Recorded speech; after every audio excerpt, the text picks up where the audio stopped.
ఇప్పుడు బీజేపీ మతతత్వ పార్టీ అని చెప్పి, హిందూ పార్టీ అని చెప్పి మాట్లాడట్లేదు. ఓ హిందూగా అనుకోవడం తప్పులేదు కదా!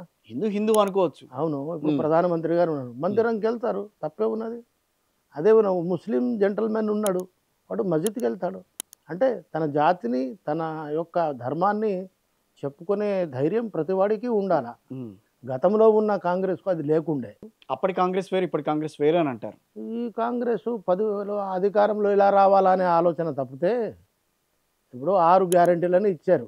6 గ్యారంటీలో మీరు ఎన్ని గ్యారంటీలు పూర్తి చేశారు? అన్నీ చేసిన ఇచ్చామంటున్నారు. చేసిన చేసిన గ్యారంటీలు ఎక్కడున్నాయి? హ్మ్. ఫ్రీ ఇప్పుడు బస్ ఇచ్చామంటున్నారు. మహిళలకు మనం ఒకటి మాట్లాడుకుందాం. హ్మ్. మహిళలకు బస్సు సౌకర్యం కల్పిస్తా ఉన్నారు. యెస్. చాలా సంతోషమైన స్లోగన్. అసలు బస్సులో రాకపోతే మహిళలకు బస్సుల సౌకర్యం కల్పించడం అంటే ఎట్లాగండి? అదేంటి మొన్న ఈ మధ్యనే 150 బస్సులు కొత్తవి గూడా కొన్నారట. కొన్నారు కానీ ఇంకా రోడ్డు మీద రాలేదండి. ఇంకా కొత్త బండ్లు కొంటాము అని ఇండెంట్ ఇచ్చినట్టున్నది. ఇవ్వలేము.